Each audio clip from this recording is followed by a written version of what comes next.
जय हिंद। समझते हैं हम लोग आज के वीडियोज़ में अंकगणित के आधारभूत प्रमेय, यूक्लिड विभाजन एल्गोरिथ्म और परिमेय संख्या सिद्ध करना, उसके बाद है वास्तविक संख्या का दशमलव निरूपण। ये सभी जो हमारा आता है ये वास्तविक संख्या के अंतर्गत आता है और यह वास्तविक संख्या का पार्ट 2 वीडियो है। अगर फर्स्ट वीडियो देखना चाहते हैं तो डिस्क्रिप्शन में मैं लिंक दे दिया हूँ, आप लिंक पर क्लिक करके वीडियोज़ को देख सकते हैं। तो इसके अंतर्गत सबसे पहले आता है यूक्लिड विभाजन प्रमेय का, सारी चीज़ों को हम देखेंगे। उसके बाद यूक्लिड विभाजन एल्गोरिथ्म, इसकी सहायता से हम जो भी करते हैं एचसीएफ, एलसीएम क्या ज्ञात करते हैं, सारे बातों को इसमें हम डिटेल से बताएंगे। तो वास्तविक संख्या के अंतर्गत हमको पढ़ना है, मूल रूप से यही चारों टॉपिक पढ़ना है, ठीक है। अन्य टॉपिक भी हैं लेकिन मूल रूप से जो हमारे एग्जाम के दृष्टिकोण से इन टॉपिक को ध्यान में रखना जरूरी है, अति आवश्यक है। जो कि पहला है कि यूक्लिड विभाजन एल्गोरिथम, उसके बाद है दूसरा अंकगणित के आधारभूत प्रमेय, उसके बाद है आपका अपरिमेय सिद्ध करना। हम सिद्ध करेंगे कि √2, √3, √5 अपरिमेय संख्या है, कैसे है, इन सारे बातों को हम सिद्ध करेंगे। उसके बाद है आपका वास्तविक संख्या का दशमलव निरूपण। इसके अंतर्गत हम बताएंगे कि वास्तविक संख्या का दशमलव प्रसार कब शांत होता है, कब अशांत होता है, इन्हीं बातों का हम चर्चा करेंगे। उसके बाद है कि देखिए धनात्मक पूर्णांकों के 2 अति महत्वपूर्ण गुण हैं। क्वेश्चन पूछेगा कि धनात्मक पूर्णांकों के कितने अति महत्वपूर्ण गुण हैं, तो आप इसे जवाब देंगे कि धनात्मक पूर्णांकों के 2 अति महत्वपूर्ण गुण हैं। कैसे? एक है यूक्लिड विभाजन एल्गोरिथ्म, एक है यूक्लिड विभाजन एल्गोरिथ्म है और दूसरा है अंकगणित के आधारभूत प्रमेय, दूसरा है अंकगणित के आधारभूत प्रमेय। और इन जो भी है इन सारे बातों को हम डिटेल में जानते हैं। इससे पहले हम जानेंगे यूक्लिड विभाजन प्रमेय का, उसके बाद है यूक्लिड विभाजन एल्गोरिथम। दोनों में थोड़ा सा ही डिफरेंस है, ठीक है। इन बातों को हम देखते हैं। चलिए, तो हमने टॉपिक लिखा यूक्लिड विभाजन प्रमेय का। हमारा जो टॉपिक है क्या है, यूक्लिड विभाजन प्रमेय का। ये फर्स्ट टॉपिक हो गया जिसके अंतर्गत हम जानेंगे कि 2 धनात्मक पूर्णांक a और b दिए रहने पर, यानी 2 धनात्मक पूर्णांक a और b दिए रहने पर a और b के स्थान और भी कुछ संख्या आप मान सकते हैं, ठीक है, जहाँ की ये सभी संख्या सब है ABCD जो भी देख रहे हैं PQR सब। उसके बाद हम आ रहे हैं कि देखिए, तो 2 धनात्मक पूर्णांक a और b दिए रहने पर ऐसा अद्वितीय पूर्ण संख्या q और r विद्यमान है कि a बराबर BQ + R, जहाँ 0 से बड़ा या बराबर R लेकिन B से छोटा होगा। इस बातों को आप पढ़ चुके होंगे, इससे पहले भी पढ़ चुके होंगे। यानी देख लीजिए इसमें क्या है कि एक भाज्य है, एक भाजक है, एक शेषफल है, ठीक है। इन्हीं सब बातों का चर्चा किया गया है और इस फॉर्म में जो हम सजा के लिख देते हैं यह क्या कहलाता है, यूक्लिड विभाजन प्रमेय का कहलाता है, ठीक है। और इसी का प्रयोग करते हुए हम यूक्लिड विभाजन एल्गोरिथम के थ्रू क्या करते हैं, एचसीएफ हम ज्ञात करते हैं 2 धनात्मक पूर्णांकों के बीच। तो देखिए, तो हम लिखते हैं कैसे कि एक धनात्मक पूर्णांक क्या है, यानी 2 धनात्मक पूर्णांक a और b दिए रहने पर, तो हम मान लेते हैं a, ठीक है। इसमें भाग देते हैं b से, किससे भाग देते हैं, इसमें हम भाग देते हैं आपको b से भाग देते हैं। तो जो कि क्या है, q बार में लगता है, यहाँ पर कुछ संख्या उतरेगा और घट के क्या बचेगा, r बचेगा, ठीक है। यानी a बराबर हो जाएगा BQ + R। तो a जो हम है इसको हम भाज्य कहते हैं, क्या कहते हैं, इसको हम भाज्य कहते हैं। आप कॉपी में नोट कर लीजिएगा इसे, यानी ये हो गया भाज्य, उसके बाद b हो गया भाजक, ठीक है, ये हो गया आपका भागफल और ये हो गया आपका जो नीचे में R देख रहे हैं शेषफल, ठीक है।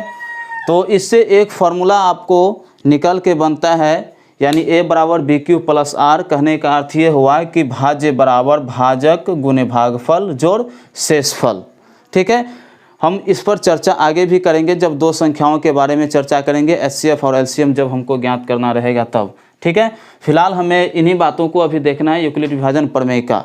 अगर आप किसी भी संख्या को इस फॉर्म में लिख देते हैं, यानी भाज्य भाजक भागफल शेषफल के रूप में आप लिख देते हैं, तो आपका यूक्लिड विभाजन प्रमेय का हो जाता है, ठीक है।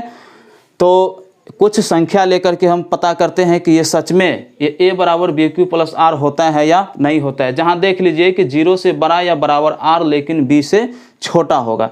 कैसे होगा, अगर r अगर b से छोटा नहीं होगा तो फिर एक बार में लग जाएगा, ठीक है। यानी r किसी भी कीमत पर 0 भी हो सकता है और b से छोटा भी हो सकता है, जिससे कि हम भाग देते हैं जिस संख्या से, उससे शेषफल छोटा होगा या फिर 0 होगा, ठीक है, बड़ा नहीं हो सकता है। तो वही लिखे हैं कि जहाँ क्या हो जाएगा, 0 से बड़ा या बराबर r यानी शेषफल, लेकिन b से छोटा यानी भाजक से छोटा होगा। तो इसको देखिए हम एक बार सिद्ध करके बताते हैं, कोई सा भी संख्या लेकर के। आप इसका स्क्रीनशॉट ले सकते हैं। चलिए ले लिए होंगे स्क्रीनशॉट, उम्मीद करता हूँ। जैसे हम कोई संख्या लेते हैं, ठीक है, दो संख्या लेते हैं, क्या है, दो धनात्मक पूर्णांक a और b दिए रहने पर लेते हैं, कोई सा भी अपने मन से ले लेते हैं। जैसे हम ले लिए, मान के चलिए 10 ले लिए, क्या ले लिए, 10 ले लिए, और एक संख्या हम ले लिए 3 ले लिए, मान के चलिए 3 ले लिया हमने। तब क्या करेंगे, इसको हम लगाएंगे, जितना बार में लगाएंगे यानी 3 बार में लगेगा, 3 तिया 9, ठीक है, यानी ये आपका q के स्थान पर आ जाएगा, ठीक है। उसके बाद जो हम घटाएंगे क्या बचेगा, आपका 1 बचेगा, तो ये आपका शेषफल हो गया। तो आप इसको चेक भी कर सकते हैं। कैसे चेक कर सकते हैं कि देखिए, हम इसको a माने थे, ठीक है, हमने इसको माना था a, ये a है, ये आपका b है, ये आपका q और ये आपका r हो गया। तो a बराबर में bq प्लस r इस रूप में अगर आ जाता है तो आपका ये प्रश्न क्या है, आपने जो बनाया है, हल किया है, वह सही है। तो देख लीजिए क्या है। और देखिए एक बात यहाँ कि 0 से बड़ा या बराबर r लेकिन b से छोटा, तो ये क्या है, 0 से बड़ा है लेकिन क्या, ये जो b है इससे छोटा है, इससे छोटा होना ही चाहिए, ठीक है, इससे छोटा होना ही चाहिए और होगा ही किसी भी कीमत पर, ठीक है। तो देख लीजिए हम इसे सिद्ध करते हैं। तो a के स्थान पर यानी a बराबर bq प्लस r हो गया, तो a के स्थान पर आपका हो गया 10 बराबर b हो गया आपका 3 गुने, इसके बीच में bq के बीच में गुना का साइन नहीं है, तो ठीक है, इसका मतलब होता है गुना है, केवल ऐसे ही लिखा रहेगा। अगर प्लस माइनस रहेगा तो वो डिनोट किया हुआ रहेगा, लेकिन ऐसे केवल सिंपल फॉर्म में लिख दे तो इसका अर्थ है कि गुना में है, ठीक है। तो 3 गुने 3 जोड़ क्या है, r है, यानी bq हो गया प्लस r क्या हो गया आपका 1 है। तो देख लीजिए इधर 10 और इधर 3 तिया 9 और 1 10, यानी क्या हो गया, ये बराबर हो गया। तो इसका मतलब आपका ये क्या है, आपने जो ये सवाल बनाया है बिल्कुल सही है। तो इसको हम इस फॉर्म में लिख देते हैं, ठीक है, यानी देख लीजिए इस भाग को हम इस फॉर्म में लिख दिए, ठीक है, इस फॉर्म में जो हम लिख दिए यही आपका क्या हो गया, यूक्लिड विभाजन प्रमेय का हो गया, ठीक है। अब नेक्स्ट क्वेश्चन से हम समझते हैं। देखिए नेक्स्ट क्वेश्चन से हम समझते हैं, और भी अपने मन से ले लेते हैं, कोई सा भी क्वेश्चन आप भी ले सकते हैं। हम लेते हैं, चलिए यहाँ पर लेते हैं 21 लेते हैं, ठीक है, 21 लिया हमने और लगाते हैं हम कितना से, और मान के चलिए हम लगा दिए यहाँ 3 से ही लगा दिए, ठीक है, 3 से ही लगा दिए। तब क्या होगा, देखिए 7 बार में लगेगा, 3 सत्ते 21 यानी 21, और शेषफल जो आपका बचेगा 0 बचेगा। तो ये हो गया आपका यानी a, ये हो गया b और ये हो गया q, और शेषफल हो गया आपका यानी r हो गया 0 हो गया, ठीक है। तो हम क्या करते हैं, तो इसको 21 को यानी 21 बराबर यानी a बराबर bq प्लस r, तो हो जाएगा a हो गया 21, b के स्थान पर 3, ठीक है, गुने q हो गया 7 जोड़ कितना हो गया, r हो गया आपका 0। तो इस फॉर्म में जो हम लिख दिए वह क्या हो गया, आपका यूक्लिड विभाजन प्रमेय का हो गया। उम्मीद करता हूँ कि बहुत ही अच्छा से आपको समझ में आया होगा। अगर आपको लग रहा है कि हम स्लो बता रहे हैं तो यूट्यूब में सेटिंग रहता है, उसको क्या कर लीजिएगा, वीडियो को फास्ट कर लीजिएगा। अगर लग रहा है कि फास्ट बता रहे हैं तो स्लो कर लीजिएगा, ठीक है। और ना समझ में आए तो दोबारा आगे पीछे करके भी देख सकते हैं। चलिए स्क्रीनशॉट ले लीजिए। अब एक और क्वेश्चन से हम समझते हैं, ठीक है, एक और क्वेश्चन से हम समझते हैं। हम यहाँ पर ले लिए 16, हमने ले लिया यहाँ पर 16, कोई संख्या, कोई दो संख्या देख लीजिए, दो धनात्मक पूर्णांक हमने ले लिया, एक 16 ले लिया और एक ले लेते हैं यहाँ पर आपको चलिए 6 ले लिए, ठीक है। हमने जो 6 ले लिया, अब देखिए इसका हल करेंगे तो कितना बार में लगेगा, 6 दूना 12 यानी 2 बार में लगेगा, तो ये हो गया आपका 12, कितना बचेगा आपका 4 बचेगा शेषफल, शेषफल आपका जो बचेगा 4 बचेगा। तो ये 16 देख रहे हैं ए के स्थान पर है, 6 है आपका बी के स्थान पर, उसके बाद है 2 है आपका क्यू के स्थान पर और आर के स्थान पर 4 है। तो इसको आप लिख सकते हैं यूक्लिड विभाजन फॉर्म के रूप में कहे लिखे तो आप लिख दीजिए ए बराबर बी क्यू प्लस आर। तो यानी 16 बराबर 6 गुना 2 यानी बी क्यू, 6 गुना 2 जोड़ 4, ठीक है। तो ये आपका क्या हो गया, यूक्लिड विभाजन प्रमेय का हो गया। अब जो है इसके अंतर्गत हम क्या पढ़ेंगे, और यूक्लिड विभाजन एल्गोरिथम क्या पढ़ेंगे, यूक्लिड विभाजन एल्गोरिथम यानी इसी विधि का प्रयोग करते हुए जो हम HCF ज्ञात करते हैं ना, वो आपका कहलाता है यूक्लिड विभाजन एल्गोरिथम या कलन विधि उसको भी कहते हैं, उसका और भी नाम है कलन विधि। तो चलिए इसे हम डिलीट कर देते हैं, स्क्रीनशॉट आप ले लीजिए। तो अब सीधा समझिए आप यूक्लिड विभाजन एल्गोरिथम, यूक्लिड विभाजन प्रमेय का समझ गए होंगे। अब आते हैं यूक्लिड विभाजन एल्गोरिथम। देखिए कि एक धनात्मक पूर्णांक ए को, लगभग दोनों में सेम ही बात है, कुछ का डिफरेंस होता है, ठीक है।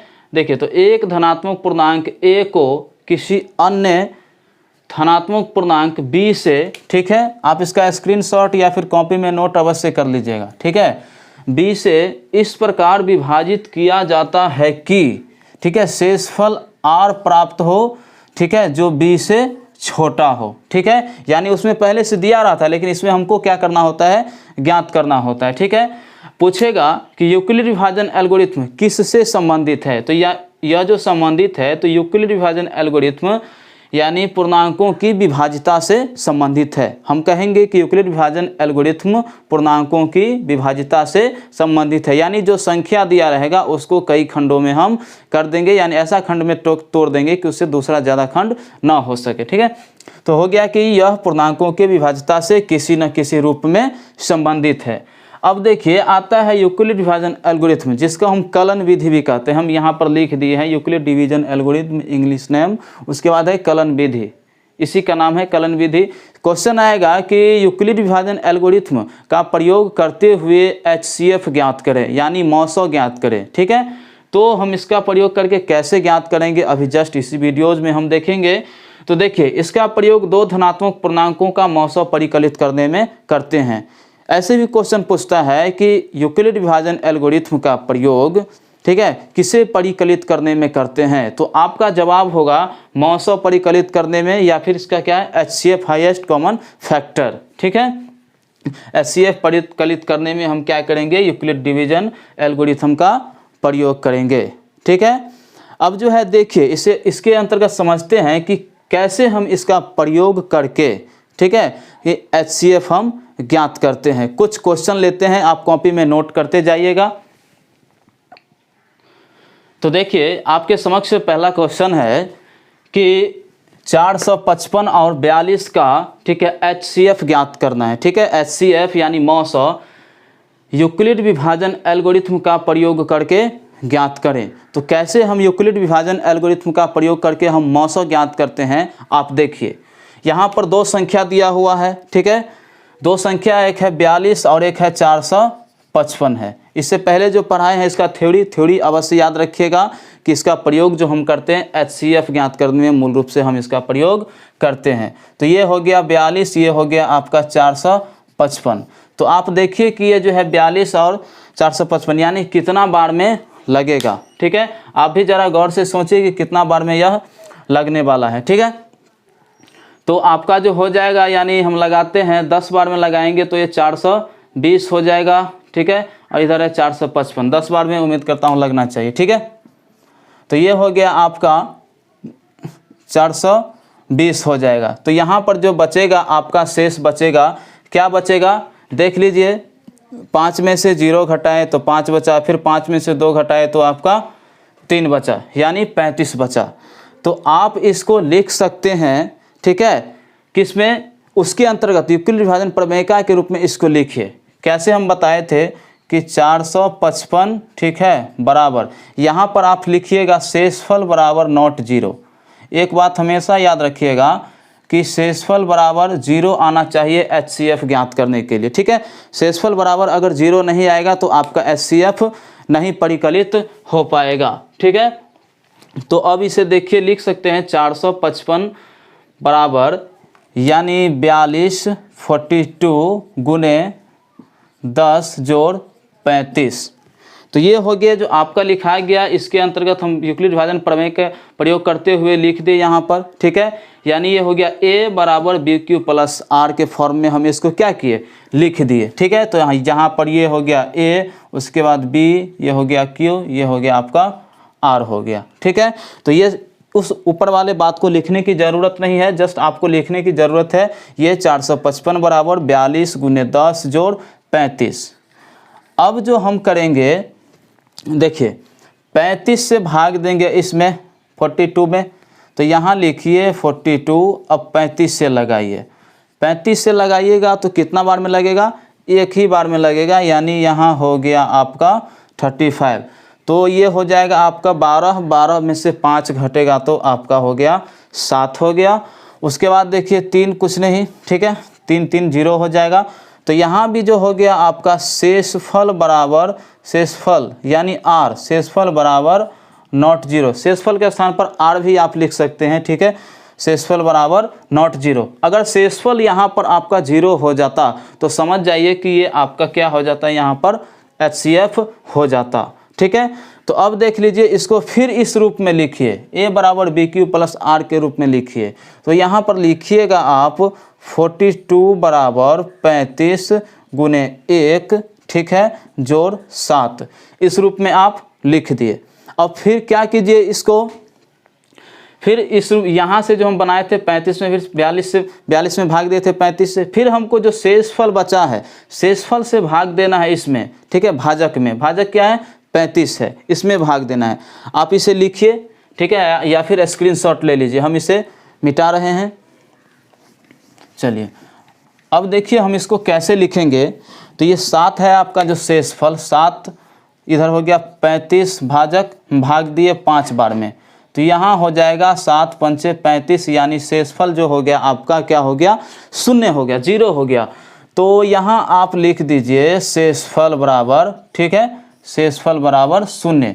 तो जैसे आप शेषफल बराबर 0 लिखते हैं, जैसे शेषफल आपका यूक्लिड विभाजन एल्गोरिथम का प्रयोग करते हुए शेषफल 0 आ जाए तो समझिए कि यहीं पर आपका जो HCF हो गया, निकल गया। तो जिससे हम भाग दिए थे, तो भाग दिए थे हम 7 से, ठीक है, हम भाग दिए थे 7 से, तो ये 7 क्या हो गया, अंतिम पद जो है 7, यही क्या हो गया आपका HCF हो गया। तो लिख दीजिए नीचे में कि अतः, ठीक है, कितना था क्वेश्चन 455, ठीक है, और ठीक है 42 का HCF, 455 और 42 का HCF कितना हो गया आपका, बराबर 7।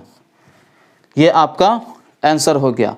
और भी बहुत सारा किताब में क्वेश्चन सब होगा, देखिएगा NCERT और अन्य किताब, जो भी किताब बनाने का मन हो, ठीक है, आप कोई भी किताब से बना सकते हैं। मैं इसे डिलीट कर रहा हूँ, एक और क्वेश्चन की ओर हम चल रहे हैं। तो देखिए आपका जो नेक्स्ट क्वेश्चन है वो क्वेश्चन है कि 33 और 12 का मौसो ज्ञात करना है, HCF ज्ञात करना है और यूक्लिड विभाजन एल्गोरिथम का प्रयोग करना है। तो जैसे कि हम पिछले वीडियोज में, पिछले जो सवाल था वैसे ही हम इसको भी बनाएंगे। तो कैसे देख लीजिए, ये हो गया 33 हो गया एक संख्या, यानी बड़ा वाला में भाग देना है छोटे वाले से, इस बात को याद रखिएगा। कभी कभी यह संख्या ऊपर यानी ऊपर नीचे कहने का अर्थ ये होगा आगे पीछे भी दे देगा, पहले दे देगा बड़ा वाला बाद में दे देगा छोटा वाला, या फिर पहले छोटा फिर बाद में बड़ा, तो अपने हिसाब से एडजस्ट कर लीजिएगा।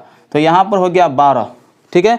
तो इससे जो हम ज्ञात करेंगे कितना बार में लगेगा, 12 दूना 24, यानी 3 बार में तो नहीं लगेगा, 36 हो जाएगा।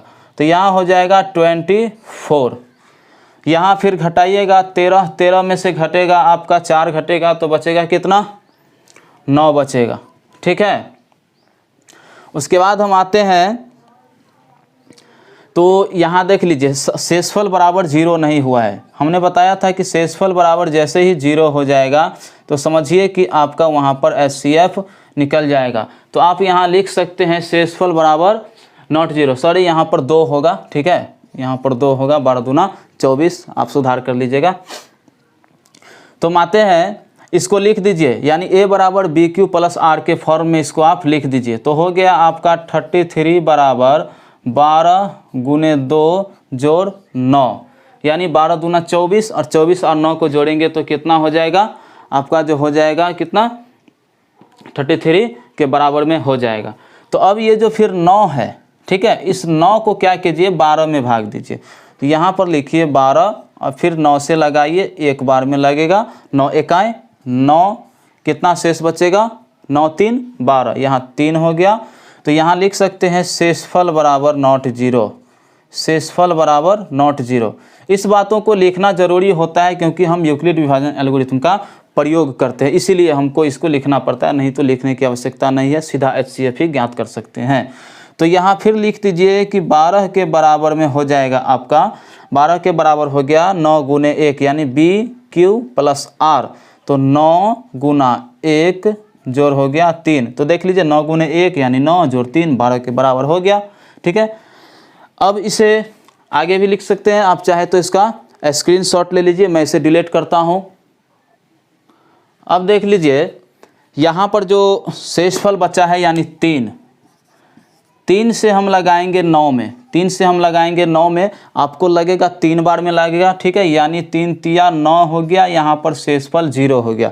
तो हम बताए थे कि यूक्लिड विभाजन एल्गोरिथम का प्रयोग करेंगे या जहाँ पर शेषफल 0 हो जाएगा वहाँ पर आप समझ लीजिएगा कि आपका HCF निकल गया, यानी आपका काम हो गया, हल निकल गया। तो शेषफल, ठीक है, शेषफल बराबर ले लीजिए आप 0। तो यहाँ पर HCF निकल गया, तो लिख दीजिए अतः HCF, अतः HCF किसका, सीधा 3 लिख सकते हैं, अतः HCF 3, या फिर अतः 33 और 12 का HCF, 33 और 12 का HCF बराबर कितना हो गया आपका 3 हो गया, यानी इस साइड वाला होगा, ठीक है, दाहिने साइड वाला नहीं, बायां साइड वाला आपका जो होगा जिससे आप भाग देते हैं वो आपका आंसर होता है। उम्मीद करते हैं कि आपको यह वीडियो जो है बहुत ही अच्छा से क्लास समझ में आया होगा। तो चैनल को सब्सक्राइब कर दीजिएगा, लाइक कर दीजिएगा। उसके बाद फेसबुक पर पेज पर भी आप हमें फॉलो कर सकते हैं आराम से, चैनल का नाम वही है फेसबुक पर भी, यानी रन फॉर स्टडी, आराम से आप पूरा का पूरा कैपिटल में लिखा होगा, ठीक है। ये आप जैसे ही सर्च मारेंगे, गूगल पर भी सर्च मारेंगे तो फर्स्ट नंबर में आपका यह आ जाएगा, ठीक है। तो अगला जो हमारा होगा क्या होगा, अंक गणित के आधारभूत प्रमेय। अगला जो हमारा टॉपिक होगा वो क्या होगा, अंक गणित के आधारभूत प्रमेय। तो आज हमने सीखा यूक्लिड विभाजन प्रमेय का, उसके बाद यूक्लिड विभाजन एल्गोरिथम का प्रयोग करते हुए HCF हम ज्ञात किए हैं, ठीक है। तो चलते हैं, अब नेक्स्ट वीडियो में मिलेंगे। जय हिंद।